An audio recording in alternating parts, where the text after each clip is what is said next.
Hi, in the previous video we talked about big O notation. Let us now talk about omega notation or big omega notation. Omega notation is opposite of big O notation. Big O notation is used to provide an upper bound. Omega notation is used to provide a lower bound. Let us take a look at the mathematical definition of omega notation.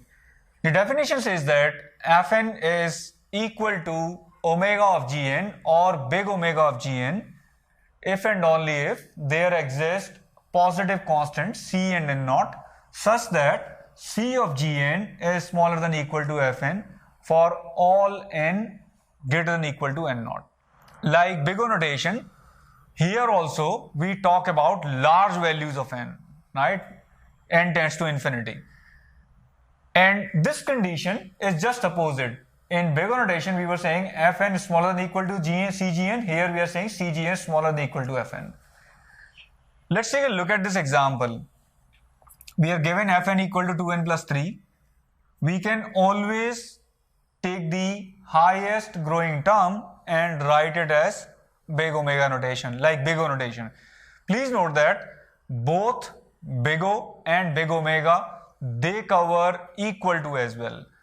So you can put same order of growth in big omega notation.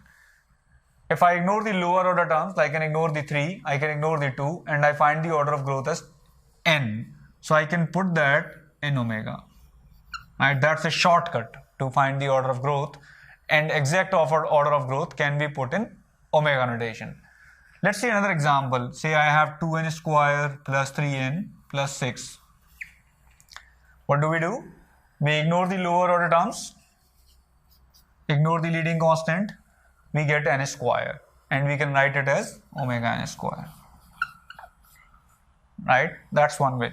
Now how do I prove it? How do I use this mathematical definition to show that this is 2n plus 3? We need to find C and N naught such that C of Gn is always smaller than Fn. In big O notation, we were taking the constant of leading term and we were incrementing it by 1 and we were using that as C. In big omega notation, we are going to do opposite. We are going to take the value which is just smaller than this 2. Right? So 1 is something that we'll take. So I'll take 1 here. Right? And I'll say C is 1.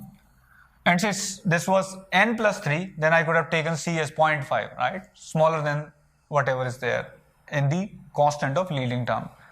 So I've taken 1, so my Cgn is n, right? And we want to show that this is smaller than equal to Fn for all values of n greater than equal to n naught.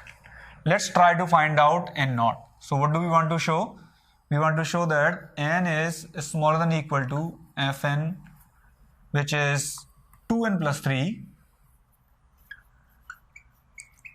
right? So for what values of n, it will be smaller than this? For all values which are greater than equal to 0, right? So you can choose n naught as 0, right? You can in fact choose it as 1, 2, 3 or any positive value, but you have an n naught after which this value is always going to be greater than or equal to this value. So if we put n naught equal to 3, we have now two constants, the required constants, and we have this condition followed that this is smaller than equal to 2n plus 3. So we can clearly say that this is equal to omega of n. In this graph, the same thing is shown pictorially. We have Gn here and we have Fn here. And we can see that for all values of n greater than equal to 0, we have Gn is smaller than Fn. For n equal to 0, it's 3. And this is 0, right? So this is always greater than equal to, its order of growth is also higher. You can see it's going to be like this and this is going to be like this. So it's always going to be smaller than this value. So this is pictorial representation. What was happening in big O notation? We were having a line which was going at a higher growth like this. So your big O of function, it bounds from the upper side omega function bound from the lower side. Let us now talk about some important things about omega notation. One thing is, when you say a function is omega n, it covers all order of growth or all functions which have order of growth as linear or greater than linear. So omega n covers functions like n by 4, n by 100, n by 200. So all these functions have linear order of growth, right? All these functions have linear order of growth. This is linear, this is linear, this is linear, this is linear. Please remember the rule. You can ignore the lower order terms, you can ignore the constants of higher order terms. So it's n, it's n, it's n, it's n, it's n, all these linear. Any order of growth which is greater than linear, that is also covered by omega n, because it bounds from the lower side, right? You can always find a c and n naught such that c of gn is smaller than f of n when f of n is any of these forms for all n greater than n naught, right? C will simply be 1, and you can clearly find n naught, right? So all such functions, anything which is having order of growth higher than n is covered in omega of n. But in general, it's a good idea to use the tight bounds, right?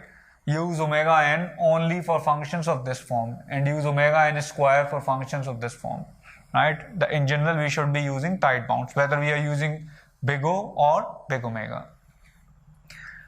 Now, one more interesting fact, if Fn is equal to omega of Gn, then we can say Gn is equal to big O of Fn.